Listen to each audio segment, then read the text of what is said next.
तकरीबन 140 दिन लगे और 4000 किलोमीटर हम चले। तमिलनाडु, केरला, कर्नाटक, महाराष्ट्र, मध्य प्रदेश, राजस्थान, दिल्ली, उत्तर प्रदेश, कश्मीर, पंजाब। उस समय मैंने सोचा था कि लद्दाख भी आना चाहिए, तो मेरा प्लान था कि हम जनवरी में खत्म श्रीनगर पहुंचने के बाद लद्दाख आए, मगर प्रॉब्लम हो गई थी, बर्फ थी, ठंड का समय था, तो एडमिनिस्ट्रेशन ने हमें उस समय अलाउ नहीं किया, तो वहां हमने यात्रा समाप्त की। तो अब मैंने सोचा कि जो मैं नहीं कर पाया उसको अब जाके पूरा कर दूं। तो पैदल तो खैर अभी नहीं चले हैं, और शायद रजनी जी, शायद आपको प्रोग्राम बनाना चाहिए कि हम लद्दाख में भी थोड़ा सा पैदल चलें, क्योंकि लद्दाख को पीछे नहीं छोड़ना चाहिए। मगर मैंने सोचा कि मोटरसाइकिल से मैं आपके इस प्यारे लद्दाख में दौरा करूं।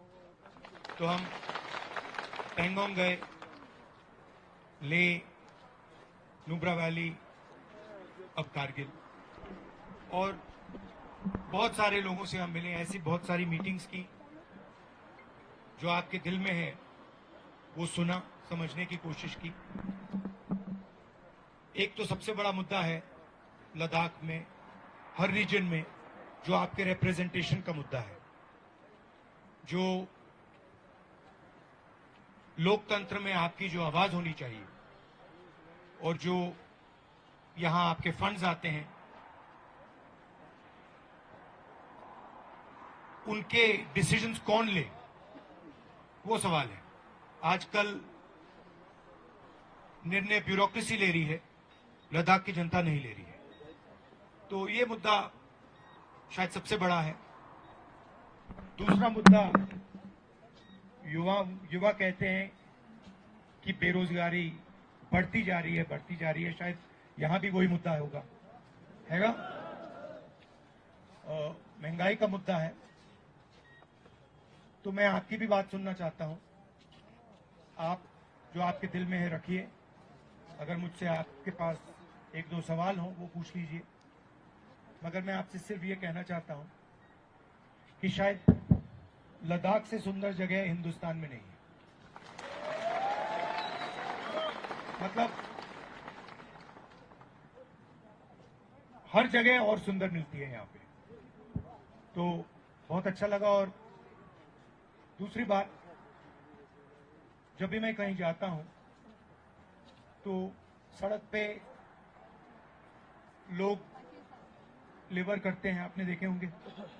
वो हिंदुस्तान से अलग अलग एरिया से आते हैं, कोई यूपी से आता है, कोई बिहार से आता है, मध्य प्रदेश से आते हैं, छत्तीसगढ़, झारखंड से आते हैं। तो मैं उनसे पूछता हूं कि कैसे हो, क्या हो रहा है। और जहां भी मैं जाता हूं मैं पूछता हूं यहां के लोग कैसे हैं। तो यहां भी मैंने पूछा, तो उन्होंने मुझे जवाब दिया कि लद्दाख के लोग देश में सबसे अच्छे हैं, मदद करते हैं, हमारे साथ मिलकर प्यार से काम करते हैं, इज्जत रखते हैं हमारी, और हमें यहां बहुत अच्छा लगता है।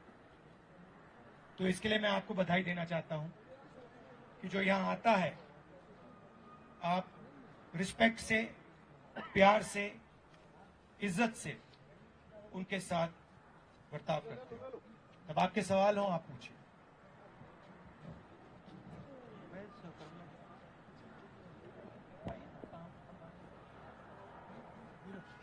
नीचे कैसे चलेगा? खुशामदीद राहुल साहब और मेरे सारे प्यारे दोस्तों, आप सभी का बहुत बहुत शुक्रिया कि आप सब जमा हुए यहाँ पे। और राहुल जी, आपका सबसे ज़्यादा शुक्रिया कि आप यहाँ पे आए और हमसे इंटरेक्ट किया। I think in today's time you are the only sane voice in the parliament and we really No, but they removed me from parliament. yeah, they removed मुझे you, निकाल दिया parliament से. we are so thankful that you got reinstated and you are talking about the issue of people, the common people, and you have noted down some difficulties that people of Ladakh only face. But I would like to add one more difficulty that we have. We have an issue of identity.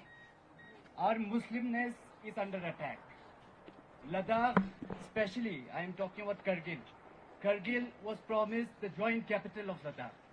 But we haven't seen anything like a capital in Kargil. You have seen the roads, you have seen the level of development that is going down. You have seen the level of development that is going around. It is totally haphazard, development, unplanned, ruthless. You know, it's just like it's a gimmick. It's a foul play that is happening with people of Kargil. I want to speak for the people of Kargil right now. I'll come to Ladakh later. And we have seen our Muslimness, the identity we hold very dearly. We are very proud to be Kargili. We are very proud to be Muslim. Equally proud. We hold our identity very, very strongly, and it's extremely dear to us. We have seen youths in country getting incarcerated for minute crimes, for speeches, and we want to know what would you be doing when you come to power to change this scenario that the Indian Muslim is facing right now in India. So I would like to. I'm so sorry to interrupt.